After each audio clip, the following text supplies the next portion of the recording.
بسم اللہ الرحمن الرحیم۔ السلام علیکم ورحمۃ اللہ وبرکاتہ۔ ناظرین، آپ لرن عربک میں محمد راحت کے ساتھ ہیں۔ آج کے سبق میں ہم پڑھیں گے مضاف اور مضاف الیہ کی مثالوں کے بارے میں۔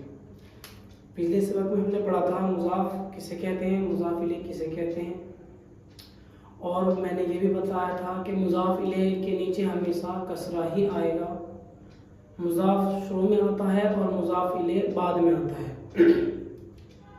یہ تھی کچھ بنیادی باتیں۔ اب آگے چلتے ہیں مضاف الیہ کی مثالوں کے بارے میں۔ جیسے میں نے کہا باب المدرسۃ، مدرسے کا دروازہ۔ اس میں دیکھیں کا آیا نا، جس بھی سینٹنس کے اندر کا کی کے استعمال ہوگا وہ ہمارا جملہ مرکب اضافی کہلاتا ہے۔ جیسے میں نے کہا باب المدرسۃ، مدرسے کا دروازہ، تو یہاں دیکھیں اب مدرسۃ کے نیچے کسرہ آیا کیونکہ یہ مضاف الیہ ہے۔ یہ ہو گیا باب مضاف اور یہ ہو گیا مضاف الیہ، کیونکہ آپ کو پتا ہے کہ مضاف پہلے آتا ہے اور مضاف الیہ بعد میں آتا ہے۔ اب اسی طریقے سے اب دوسری مثالوں کو بناتے چلے جائیں۔ کتاب التلمیذی، کتاب التلمیذی، طالب علم کی کتاب۔ اسی طریقے سے غلاف، غلاف، یہ غلاف نہیں ہے، غین، غلاف الکتابی، غلاف الکتابی، کتاب کا کور۔ قلم خالد، خالد کا قلم، خالد کا پین، قلم خالد، خالد کا پین۔ مکتبۃ المدرسۃ، مدرسے کی لائبریری، مکتبۃ المدرسۃ، مدرسے کی لائبریری۔ میں یہاں پر ایک بات بتلاتا ہوں، آپ دیکھ رہے ہوں گے یہاں پر ہم نے بولا المدرسۃ، الکتاب، التلمیذ، المدرسۃ، اور یہاں ہم نے بولا خالدن۔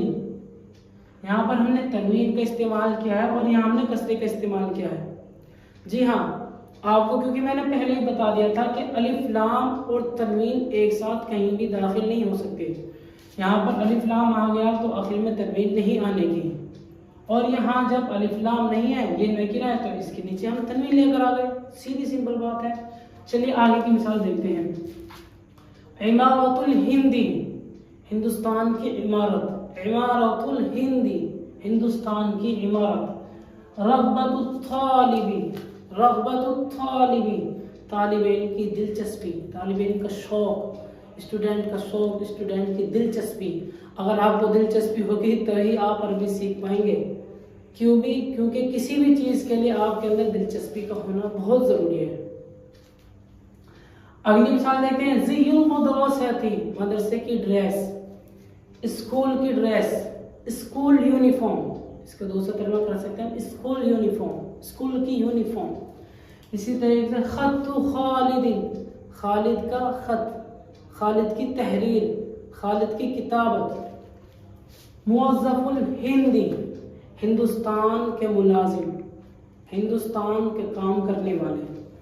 اسی طریقے سے ہماری اگلی مثال ہے فناء البیت، فناء البیت، فناء البیت، گھر کی صحن۔